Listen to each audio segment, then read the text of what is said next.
ஓடி போய் ரசூலுல்லாஹி ஸல்லல்லாஹு அலைஹி வஸல்லம் வீட்டுக்குள்ள போனவங்க அங்க இருந்து ஒரு வெள்ளி கட்டி அல்லது தங்க கட்டியை தூக்கிக்கிட்டு வர்றாங்க. கொண்டு வந்து சஹாபாக்களுக்கு மத்தியில் கொடுத்துட்டு சொல்றாங்க, இது என்னுடைய வீட்டிலே இருந்தது, ஆனால் இது ஜகாத் நிதிக்கு வந்தது. இதை நான் தொழுதுகிட்டு இருக்கும்போது தான் ஞாபகத்துக்கு வந்திருக்கிற ரசூலுல்லாஹ்வுக்கு. இதை நான் ஏன் உடனே போய் எடுத்துட்டு வந்தேன்னா, நான் இதை வீட்டில் வச்ச நிலையில் மௌத்தா போயிட்டேன்னு வைங்க, என்னுடைய குடும்பத்தார் அது என்னுடைய சொத்து என்று நினைத்துக் கொள்வார்கள். நினைத்து எடுத்து விட்டார்கள் என்றால் நான் மறுமையில் கை செய்தப்பட்டு விடுவேன். இது பொதுமக்களுக்கானது.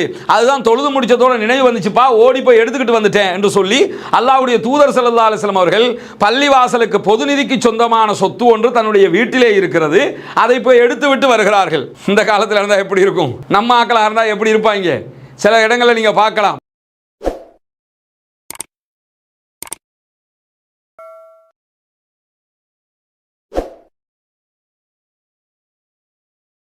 அன்புக்கினிய சகோதர சகோதரிகளே, நம் அனைவர் மீதும் ஏக இறைவனுடைய அமைதியும் கருணையும் உண்டாகட்டுமாக. அஸ்ஸலாமு அலைக்கும் வரஹ்மத்துல்லாஹி வபரகாத்து.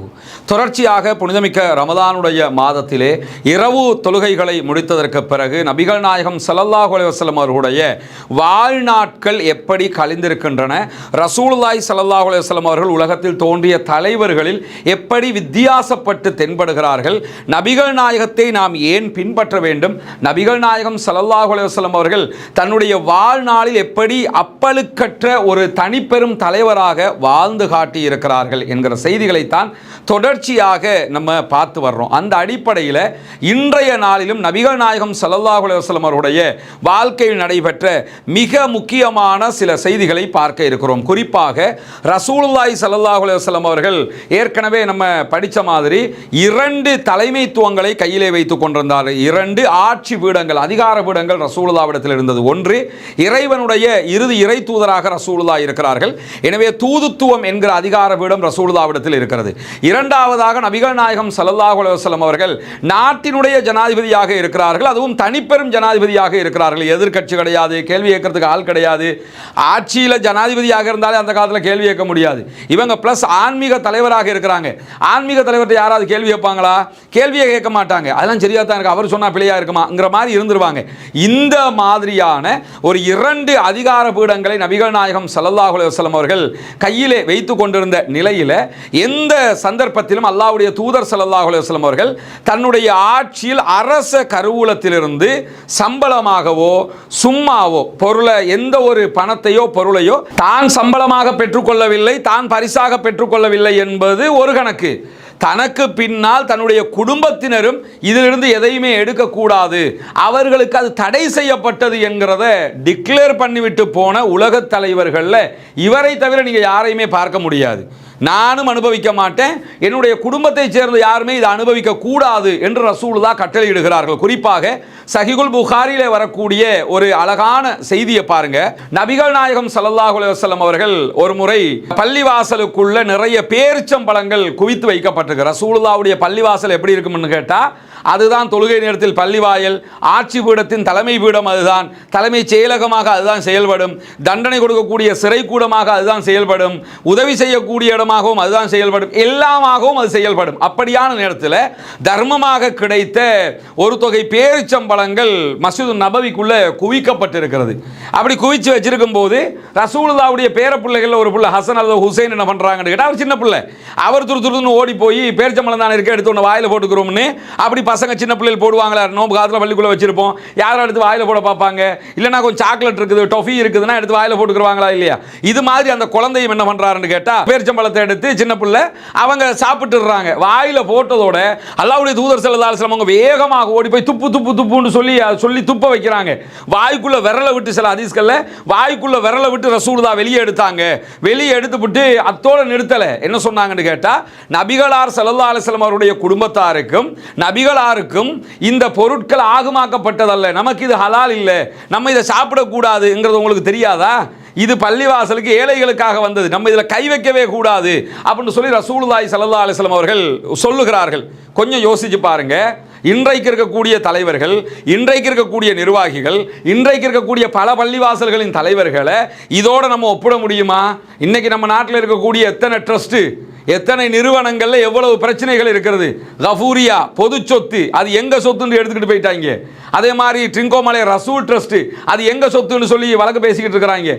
அதே மாதிரி இப்ப கல்லெலிய பெண்கள் அரபு கல்லூரி, அதை ஒரு குடும்பமே அபகரிக்கிறதுக்கு துடிச்சுக்கிட்டு இருக்கிறாங்க.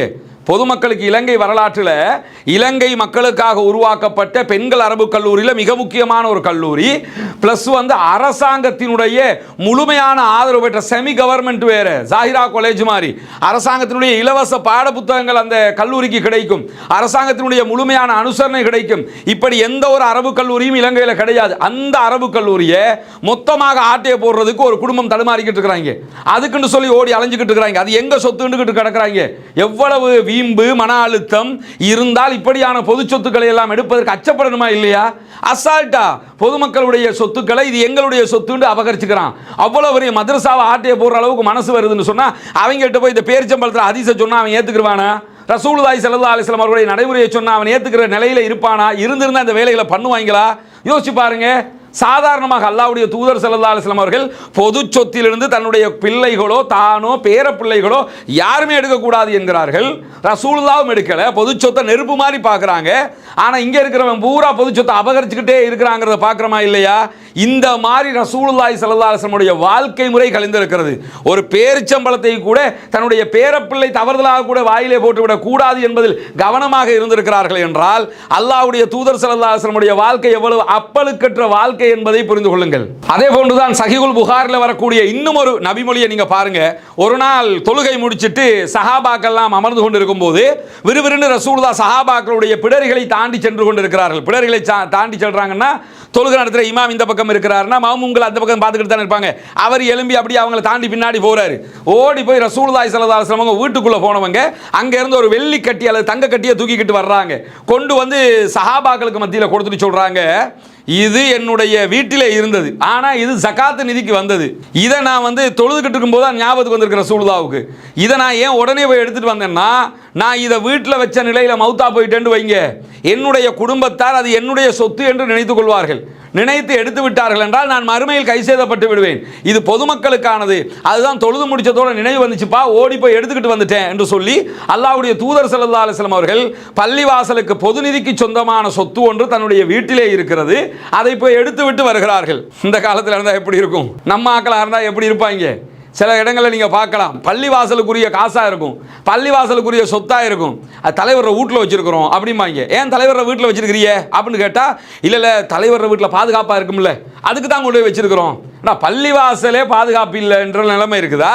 பள்ளிவாசல் சொத்து பள்ளிவாசலில் இருக்கணும், அது ஏன் தலைவரை வீட்டில் கொண்டு வச்சுருக்கிறிய? பள்ளிவாசல் பணத்தை ஏன் தலைவரை வீட்டில் கொண்டு வைக்கணும்? எப்படியான நடைமுறையை நம்ம வச்சுக்கிட்டு இருக்கிறோம்? அல்லாஹ்வுடைய தூதர் ஸல்லல்லாஹு அலைஹி வஸல்லம் அவர்கள் எப்படியான நடைமுறையை வைத்திருந்தார்கள்? அரசாங்க சொத்து என்னுடைய வீட்டில் இருந்ததப்பா, நினைவுக்கு வந்தது, அதான் ஓடி போய் எடுத்துட்டு வந்துட்டேன். இப்படி யாரை பார்க்க முடியும்? அவர் அதை எடுத்திருந்தா கூட யாரு கேள்வி கேட்பா? யாராவது கொஸ்டின் பண்ண முடியுமா? யாருக்குமே தெரியாதுங்க, அல்லாஹ்க்கு மட்டும்தான் தெரியும். இறைவனை பயந்த ஒரு காரணத்தினால் ரசூலுல்லாஹ் அதை செய்கிறார்கள், இறைவனின் தூதர் என்பதால் செய்கிறார்கள். அது இல்லைன்னா யாருக்கு தெரிய போகுது? கொடுத்தவருக்கு தெரியும். அவர் ரசூலுல்லாஹ் பங்கிட்டு இருப்பாங்கன்னு நினச்சிக்கிட்டு இருப்பாரு. அவர் கேட்கவா போறாரு?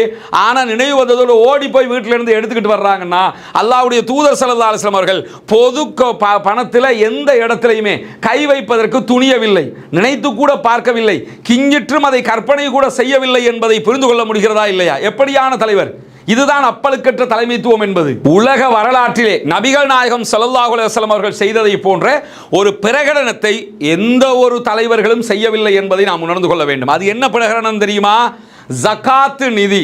அரசாங்கத்தில் இஸ்லாத்தில் ஜகாத்து நிதிங்கிற ஒன்று இருக்குதா இல்லை? 8 கூட்டத்தாருக்கு ஜகாத்து கொடுக்க முடியும். அந்த 8 கூட்டத்தில் நபிகள் நாயகம் ஸல்லல்லாஹு அலைஹி வஸல்லம் அவர்கள் சேர்க்கப்படவில்லை. அல்லாஹ் 8 கூட்டத்தில் சேர்க்கப்படலைன்னா 8 கூட்டத்தில் மிஸ்கின் இருக்கிறாங்க, அதே மாதிரி 8 கூட்டத்துக்குள்ள ஃபக்கீர்கள் இருக்கிறாங்க, இஸ்லாத்தை புதுசாக ஏற்றுக்கிட்டவங்க இருக்கிறாங்க, இப்படி 8 கூட்டத்தான் இருக்கிறாங்கல்ல. ரசூலுல்லாஹி ஸல்லல்லாஹு அலைஹி வஸல்லம் அவங்க சாப்பிட்றதுக்கு வழி இல்லாமல் இருக்கிறாங்க. அப்போ மிஸ்கின்ங்கிற லிஸ்ட்டுக்குள்ளே வந்துருவாங்கல்ல, கேட்டாங்கன்னா வாயை திறந்து கேட்டாங்கன்னா ஃபக்கீருங்கிற இடத்துக்கு வந்துருவாங்கல்ல.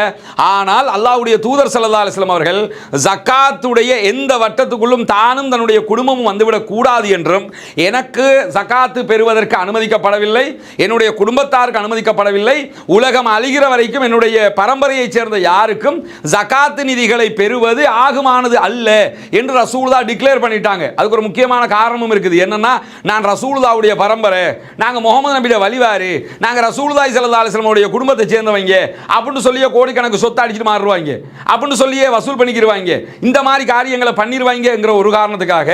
ஏன்னா ரசூலுல்லாஹ்வுடைய குடும்பம் யாரு, குடும்பம் யார் இல்லைங்கிறது நம்ம கண்டுபிடிச்சிட முடியுமா? ஆனால் அப்படி சொல்லிக்கிட்டு அலையலாமா இல்லையா? ரசூலுல்லாவின் பெயரை பயன்படுத்தி கூட யாருமே பொதுமக்களுடைய பணத்தில் கை வைத்து விடக்கூடாது, ரசூலுல்லாவின் பெயரை பயன்படுத்தி கூட யாருமே பொதுமக்களுக்கு அநியாயம் செய்து விடக்கூடாது என்கிற தூய்மையை அல்லாஹ்வுடைய தூதர் ஸல்லல்லாஹு அலைஹி வஸல்லம் அவர்கள் இந்த உலகுக்கு மிக பெரும் வழிகாட்டியாக காட்டுகிறார்கள். யோசிச்சு பாருங்க, எந்த தலைவர் சொன்னாரு, எந்த ஜனாதிபதி இப்படி ஒரு பிரகடனத்தை பண்ணாரு, எந்த நாட்டின் உருவாக்குனர் இப்படி ஒரு காட்சியை சொன்னாரு? யாருமே சொல்ல முடியல. அல்லாஹ்வுடைய தூதர் ஸல்லல்லாஹு அலைஹி வஸல்லம் அவர்கள் சொல்கிறார்கள், எனக்கு ஹராம், என்னுடைய குடும்பத்துக்கு ஹராம், என்னுடைய பரம்பரையைச் சேர்ந்த அத்தனை பேருக்கும் ஹராம், இந்த நிமிஷம் வரைக்கும் ஹராம். எங்கேயுமே ரசூலுல்லாஹ்வுடைய குடும்பம்னு வந்து ஜகாத்து தாங்கன்னா கொடுத்துடக்கூடாது. ரசூலுல்லாஹ்வுடைய குடும்பம்னு சொல்லிக்கிட்டு இருக்கிற யாராவது இந்த மாதிரி கேட்டு வந்தாங்கன்னா கொடுத்துடக்கூடாது. எந்த நாட்டிலையும் கொடுக்க மாட்டாங்க, எந்த ஒரு இஸ்லாமிய கவர்மெண்ட்டும் கொடுக்காது, கொடுக்கவும் கூடாது. இதை நபிகள் நாயகம் ஸல்லல்லாஹு அலைஹி வஸல்லம் அவர்கள் ஒரு சட்டமாகவே இந்த உலகத்திற்கு ஆக்கிவிட்டு சென்றிருக்கிறார்கள்.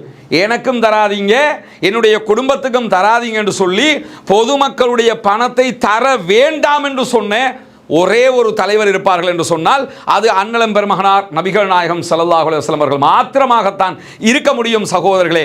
எனவே ரசூலுல்லாஹி ஸல்லல்லாஹு அலைஹி வஸல்லம் அவர்களை எந்த பக்கமாக நீங்கள் சுற்றி வந்து நின்று பார்த்தாலும் 360 டிகிரியில் வச்சு பார்த்தா கூட அல்லாஹ்வுடைய தூதர் ஸல்லல்லாஹு அலைஹி வஸல்லம் அவர்களுடைய நேர்மையில், அவர்களுடைய நீதியில், அவர்களுடைய நடத்தையில், அவர்களுடைய ஒழுக்கத்தில், அவர்களுடைய பண்பாட்டில் எந்த ஒரு வித்தியாசத்தையும் நீங்கள் காட்ட முடியாது, எந்த ஒரு குறையையும் கண்டுபிடிக்க முடியாது, நிறையை தவிர நீங்கள் எதையுமே காட்ட முடியாது. அந்த அளவுக்கு அப்பழுக்கற்ற வாழ்க்கையை அல்லாஹ்வுடைய தூதர் ஸல்லல்லாஹு அலைஹி வஸல்லம் அவர்கள் இந்த உலகத்திலே வாழ்ந்து காட்டிவிட்டு சென்றிருக்கிறார்கள்.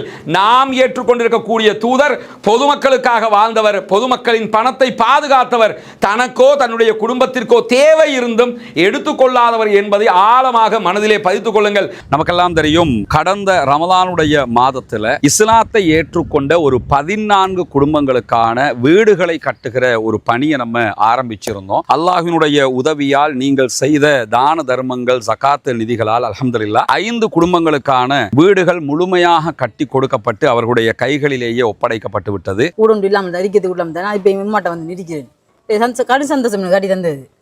இது உங்களோட வீடு, இனி ஃபௌமி வேலை நடக்குதாண்டெல்லாம் பார்க்குற மடர் வேலையெல்லாம் முடிச்சுட்டு வந்தாங்க. சரிதானே? உங்களுக்கு எப்படிமா சந்தோஷமா? நிறைய பேருக்கு உதவி செஞ்சிருக்கிறாங்க, அவங்களுக்கு என்ன சொல்ல நினைக்கிறீங்க? துவா செய்யுங்க, சரியா? தொழுகை, நோன்பு, அதுகளை எல்லாம் ரொம்ப கடைப்பிடிச்சு கொள்ளணும். மார்க்க விஷயங்கள் தானே. அல்லாட்ட நம்ம உலகத்துக்கு எங்களால் முடிஞ்சதை நாங்கள் செஞ்சிட்டோம், மறுமைக்கு நீங்கள் தான் தேடிக்கொள்ளணும். சரிதானே? இந்த வீடு கட்டி முடிஞ்சதோடு நாங்கள் வர்றோம். அவங்களோட மனைவி வந்துட்டாங்க வீட்டுக்கு. கேட்கும்போது என்ன சொன்னாருண்டா, நான் இதுக்குத்தான் நினைப்பேன், அந்த வீடு நீங்கள் கட்டி தந்துட்டீங்க, எனவே நாங்கள் இனி சந்தோஷமாக இருப்போம். என் பிள்ளைகள் இப்போ நிம்மதியாக பழக்கக்கூடிய அளவுக்கு நிம்மதியாரி அல்லாஹ் அவங்களோட எண்ணங்களை பேசாக்குவான் இன்ஷா அல்லாஹ். ரொம்ப மகிழ்ச்சியான தருணங்களாக அந்த தருணங்கள் இருந்தது. காரணம் என்னன்னா, இஸ்லாத்தை புனிதமிக்க வாழ்க்கை நெறியாக அவர்கள் ஏற்றுக்கொண்டிருக்கிறார்கள். ஏற்றுக்கொண்டவர்களுக்கு ஒரு வாய்ப்பாக அவர்களுடைய வறுமை நிலையை போக்கும் விதமாக இந்த சந்தர்ப்பம் அமைந்திருந்தது. அந்த அடிப்படையில் மீதமுள்ள 9 குடும்பங்களுக்கான வீடுகளை கட்ட வேண்டிய தேவை நமக்கு இருக்கிறது. நம்ம ஒட்டுமொத்தமாக கோடிக்கணக்கில் காசை கொண்டு வந்து வச்சு இந்த பணிகளை பண்றது இல்லைங்கிறது உங்களுக்கு தெரியும். நம்முடைய வீடியோவை பார்க்கக்கூடிய மக்களுக்கு கன்வே பண்றோம். அந்த மக்கள் தரக்கூடிய பொருளாதாரத்தை கொண்டுதான் இந்த வேலைகளை நம்ம செஞ்சுக்கிட்டு இருக்கிறோம். குறிப்பாக இந்த பணிகளுக்காக 100 ரூபாய், 200 ரூபாய், 500 ரூபாய், 1000 ரூபாய் என்று சின்ன சின்ன தொகைகளை கூட தந்து உதவிய பெருமனது கொண்ட சகோதர சகோதரிகளை நம்ம பார்த்திருக்கிறோம். அதே மாதிரி லட்சங்களில் உதவி செய்த சகோதர சகோதரிகளையும் பார்த்திருக்கிறோம். ஒவ்வொருத்தருக்கு எவ்வளவு முடியுமோ அந்த அடிப்படையில் நமக்கு அதை தந்து உதவி இருக்கிறார்கள். அதன் அடிப்படையில் தான் 5 வீடுகள் கம்ப்ளீட்டடாக நம்ம கட்டி கொடுத்திருக்கிறோம் அல்ஹம்துலில்லாஹ். இப்போது நம்ம இருக்கக்கூடிய இந்த பகுதிகளில் 4 வீடுகள் கட்டுவதற்குரிய ஏற்பாடு நடந்து கொண்டிருக்கிறது. 2 வீடுகளுக்கான அத்திவாரம் போட்டிருக்கிறோம். இந்த அத்திவாரம் தித்வா புயல் வர்றதுக்கு முன்னாடி போட்டது. புயல் வந்ததோடு அந்த புயல் பணிகள், அந்த வேலைகளால் நமக்கு இதெல்லாம் நிறுத்தி இருந்தோம். அதனால தான் நம்ம விளம்பரங்களும் அது தொடர்பாக எங்கேயுமே போடலை. தற்போது புனிதமிக்க ரமதானுடைய மாதத்தை அடைந்திருக்கிறோம். நபிகள் நாயகம் ஸல்லல்லாஹு அலைஹி வஸல்லம் அவர்கள் காற்றை விட வேகமாக ரமலானிலே தர்மங்களை செய்வார்கள், தான தர்மங்களை அள்ளி கொடுப்பார்கள் என்கிற நபிமொழிகளை சஹீஹுல் புகாரி, முஸ்லிம் உள்ளிட்ட நபிமொழி கிரந்தங்களில் நம்ம பார்க்குறோம். ஏன்னா அவ்வளவு அதிகமாக அதிகமாக ரசூலுல்லாஹ் தான தர்மங்களை செய்து கிடைக்கிறதையெல்லாம் கொடுத்து நன்மைகளை சேகரித்துக் கொள்வார்கள். அதே நேரத்தில் அல்லாஹு தாலா திருமறை குர்ஆன்ல ஜகாத்து பெறுகிற கூட்டத்தினரை பற்றி 8 கூட்டத்தினருக்கு நீங்கள் ஜகாத்து வழங்க முடியும் என்று சொல்லும்போது அதிலே ஒரு கூட்டத்தினராக முஅல்லஃபத்துல் குலூப், இஸ்லாத்தின் பால் உள்ளங்கள் ஈர்க்கப்படுகிறவர்கள் என்கிற ஒரு பிரிவினரையும் நமக்கு காட்டித் தருகிறான். எனவே இஸ்லாத்தை ஏற்றுக்கொள்ளுகிற சகோதரர்களுக்காக ஜகாத்து நிதிகளை கொடுக்க வேண்டியது கடமையாக இருக்கிறது. ரமலானுடைய காலத்திலே ஜகாத்துகளை கணக்கு பார்த்து ஏழை எளிய மக்களுக்கு கொடுக்குகிற சகோதரர்கள் இந்த பணிக்காகவும் ஒரு போர்ஷனை ஒதுக்குங்க. உங்களால் முடிஞ்ச ஒரு தொகையை முன்னால் தெரிகிற நம்முடைய ஹியூமனிஸ்ட் பீப்புள் ஆர்கனைசேஷன் என்கிற ஆர்கனைசேஷன் அக்கௌண்ட்டுக்கு நீங்கள் வைப்பிலிட முடியும். அதே நேரத்தில் வெளிநாடுகளில் இருக்கக்கூடிய சகோதரர்கள் இந்த குறித்த அக்கௌண்ட்டுக்கு வைப்பிலிட முடியாது என்று சொல்லுகிற போது அதில் முன்னாடி தெரிகிற என்னுடைய வாட்ஸ்அப் நம்பருக்கு நீங்கள் தொடர்பு கொள்ள முடியும். உங்களுக்கு எப்படி நீங்கள் பணம் அனுப்பணும் என்கிற வழிமுறைகளை நம்ம லீகலாக சொல்லித் தருவதற்கு கடமைப்பட்டிருக்கிறோம். எனவே நாமே ஆரம்பித்த பணி நாமே முடிக்க வேண்டும் என்கிற அடிப்படையில் நம்ம அத்தனை பேரும் சேர்ந்து 1000 ரூபா 2000 ரூபா லட்சங்கள் என்று எது நம்மளால் முடியுமோ அதை போட்டு இன்னும் ஒரு 9 வீடுகள் கட்டி முடிக்க வேண்டி இருக்கிறது. இந்த பணியில் அத்தனை பேரும் இணைந்து கொள்ளுங்கள். உங்களுடைய ஜகாத்து தான தர்மங்களை ரமலானுடைய காலத்திலே இதற்காக வழங்குங்கள். வாரி வழங்குகிற போது நாளை மறுமையிலே அல்லாஹு தஆலா உயர்தரமான ஜன்னத்துல் ஃபிர்தௌஸிலே உங்களுக்கான அழகான ஒரு வீட்டை தருவதற்கு காத்து கொண்டிருக்கிறான். ஏழை எளிய மக்களுக்காக உழைப்போம், அவர்களுக்காக கொடுப்போம். நாளை மறுமையில் நிரப்பமான கூலிகளை பெற்றுக்கொள்வோம். அடுத்தடுத்த தொடர்களில் அல்லாஹ்வுடைய தூதர் ஸல்லல்லாஹு அலைஹி வஸல்லம் அவர்களையே மற்ற செயல்பாடுகள் தொடர்பாகவும் முழுமையாக பார்ப்போம். வாஹிர் தஅவானா அல்ஹம்துலில்லாஹி ரப்பில் ஆலமீன்.